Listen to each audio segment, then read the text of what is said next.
जय गुरुदेव।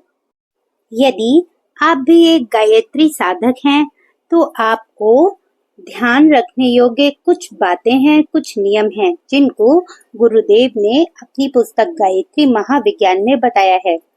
गायत्री साधना करने वालों के लिए कुछ आवश्यक नियम जो ध्यान से सुनिए। पहला, शरीर को शुद्ध करके साधना पर बैठना चाहिए। साधारणतः स्नान के द्वारा ही शुद्धि होती है, पर किसी विवशता, ऋतु प्रतिकूलता या अस्वस्थता की दशा में हाथ मुंह धोकर या गीले कपड़े से शरीर पोंछकर भी काम चलाया जा सकता है।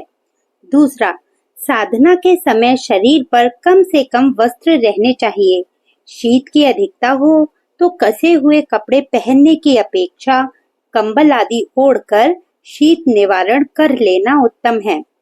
तीसरा, साधना के लिए एकांत खुली हवा की एक ऐसी जगह ढूंढनी चाहिए जहां का वातावरण शांतिमय हो। खेत, बगीचा, जलाशय का किनारा, देव मंदिर इस कार्य के लिए उपयुक्त होते हैं, पर जहां ऐसा स्थान मिलने की असुविधा हो, वहां घर का कोई स्वच्छ और शांत भाग भी चुना जा सकता है। चौथा, धुला हुआ वस्त्र पहनकर साधना करना उचित है। पांचवा, पालथी मारकर सीधे साधे ढंग से बैठना चाहिए। कष्ट साध्य आसन लगाकर बैठने से शरीर को कष्ट होता है और मन बार बार उचटता है, इसलिए इस तरह बैठना चाहिए कि देर तक बैठे रहने में असुविधा ना हो। छठा, रीढ़ की हड्डी को सदा सीधा रखना चाहिए। कमर झुकाकर बैठने से मेरुदंड टेढ़ा हो जाता है और सुषुम्ना नाड़ी में प्राण का आवागमन होने में बाधा पड़ती है। सातवां, बिना बिछाए जमीन पर साधना करने के लिए ना बैठना चाहिए। इससे साधना काल में उत्पन्न होने वाली शारीरिक विद्युत जमीन पर उतर जाती है। घास या पत्तों से बने हुए आसन सर्वश्रेष्ठ हैं। कुश का आसन, चटाई, रस्सियों का बना फर्श सबसे अच्छे हैं। इनके बाद सूती आसनों का नंबर है। ऊन तथा चर्म के आसन तांत्रिक कर्मों में प्रयुक्त होते हैं। आठवां, माला तुलसी या चंदन की लेनी चाहिए।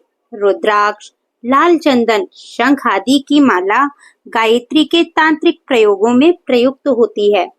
नवां, प्रातः काल 2 घंटे तड़के से जप आरंभ किया जा सकता है।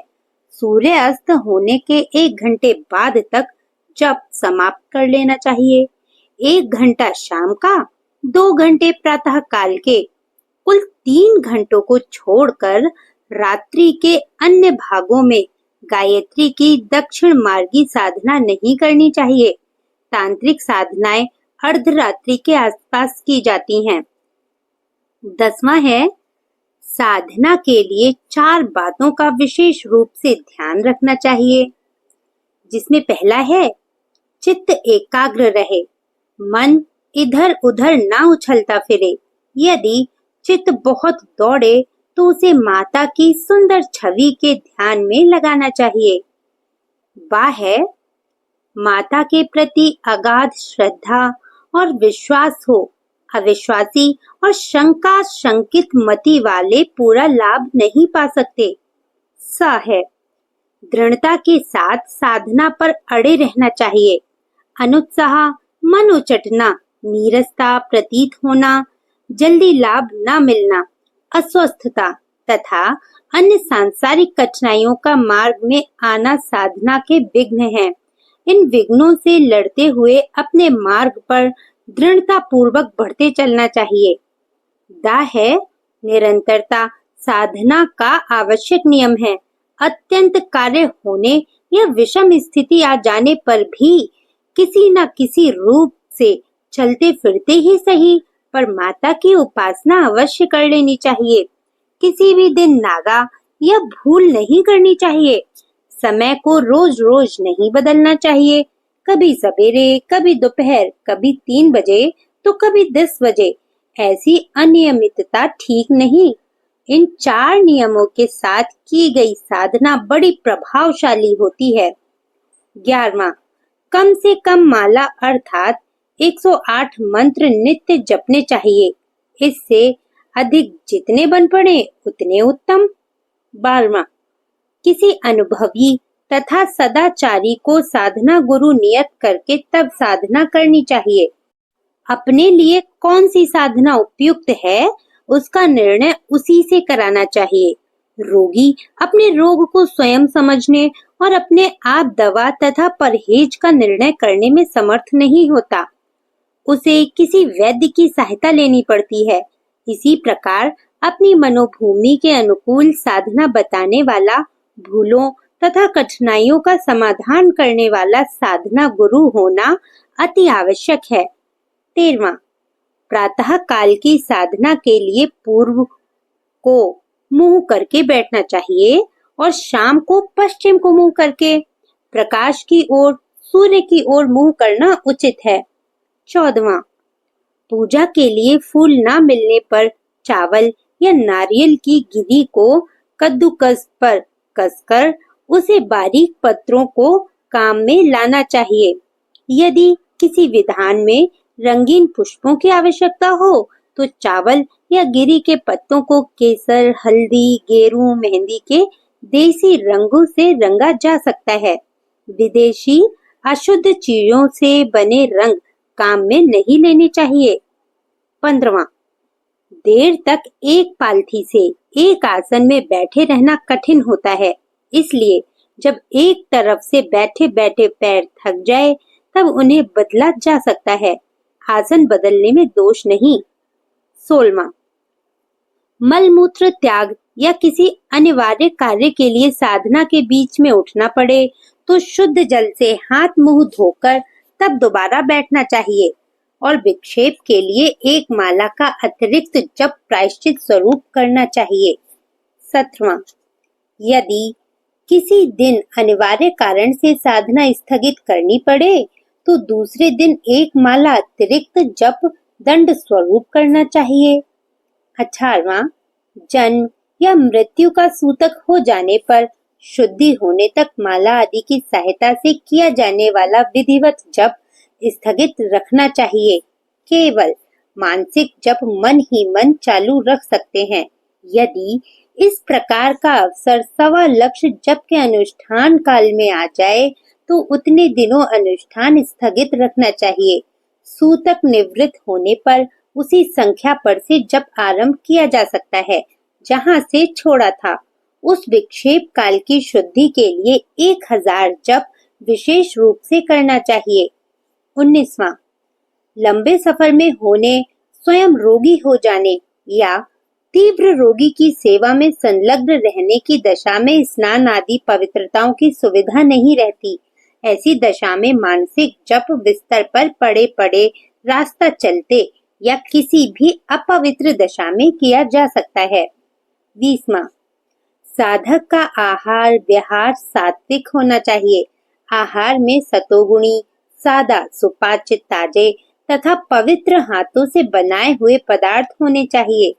अधिक मिर्च मसाले, तले हुए पकवान, मिष्ठान, बासी, भूसे, दुर्गंधित, मांस, नशीले, अभक्ष, उष्ण, दाहक, अनीति उपार्जित, गंदे मनुष्यों द्वारा बनाए हुए, तिरस्कार पूर्वक दिए हुए भोजन से जितना बचा जा सके उतना ही अच्छा।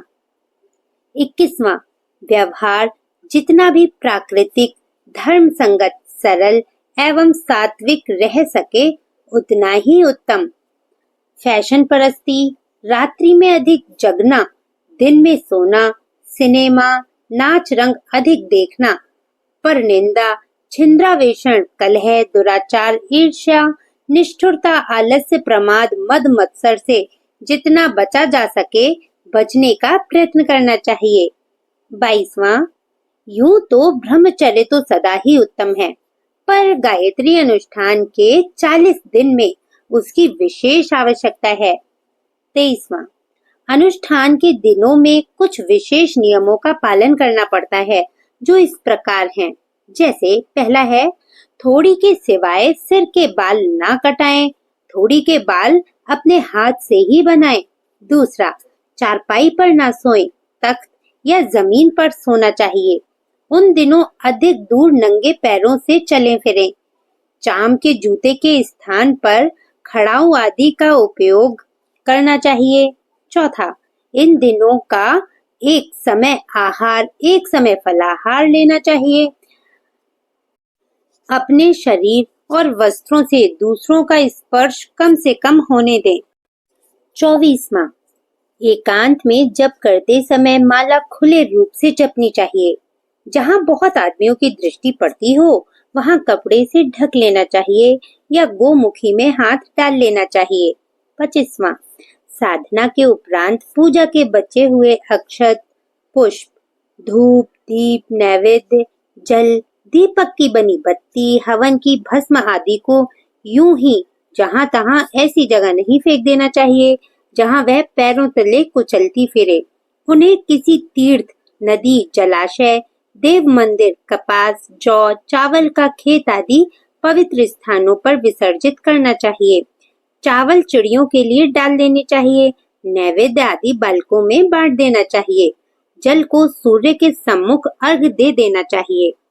26वां, वेदोक्त रीति की यौगिक दक्षिण मार्गी क्रियाओं में और तंत्रोक्त वाम मार्गी क्रियाओं में अंतर है। योग मार्गी सरल विधियां गुरुदेव ने यहाँ नहीं बताई। उनमें कोई विशेष कर्मकांड की आवश्यकता नहीं है। शाप मोचन, कवच, कीलक, अर्गला, मुद्रा, अंग न्यास आदि कर्मकांड तांत्रिक साधनाओं के लिए हैं, तो गुरुजी ने यहाँ उसको बताना आवश्यक नहीं समझा है। 27वां है, गायत्री का अधिकार ब्राह्मण, क्षत्रिय, वैश्य इन 3 द्विजातियों को है। वर्ण जन्म से भी होते हैं और गुण कर्म स्वभाव से भी। आजकल जन्म से जातियों में बड़ी गड़बड़ी हो गई है। कई उच्च वर्ण समय के फेर से नीच वर्णों में गिने जाने लगे हैं और कई नीच वंश उच्च कहलाते हैं। जहां अधिकार के संबंध में कुछ गड़बड़ी की आशंका हो वहां अपनी स्थिति के बारे में शांति कुंज से निर्णय कराया जा सकता है। 28वां, वेद मंत्रों का सस्वर उच्चारण करना उचित होता है, पर सब लोग यथाविधि सस्वर गायत्री का उच्चारण नहीं कर सकते। इसलिए जब इस प्रकार करना चाहिए कि कंठ से ध्वनि होती रहे, होठ हिलते रहें, पर पास बैठा हुआ व्यक्ति भी स्पष्ट रूप से मंत्र को सुन ना सके। इस प्रकार किया गया जप स्वर बंधनों से मुक्त होता है। 29वां, साधना की अनेकों विधियां हैं। अनेक लोग अनेक प्रकार से करते हैं। अपनी साधना विधि दूसरों को बताई जाए तो कुछ न कुछ मीन मेख निकाल कर संदेह और भ्रम उत्पन्न कर देते हैं। इसलिए अपनी साधना विधि हर किसी को नहीं बतानी चाहिए। यदि दूसरे मतभेद प्रकट करे तो अपने साधना गुरु को ही सर्वोपरि मानना चाहिए। यदि कोई दोष की बात होगी तो उसका पाप या उत्तरदायित्व उस साधना गुरु पर पड़ेगा।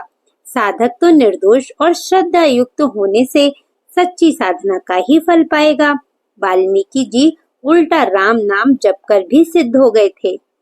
30वां, गायत्री साधना माता की चरण वंदना के समान है।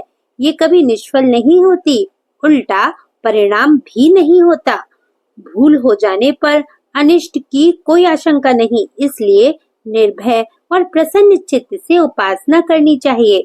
अन्य मंत्र अविधि पूर्वक जपे जाने पर अनिष्ट करते हैं, पर गायत्री में ये बात नहीं।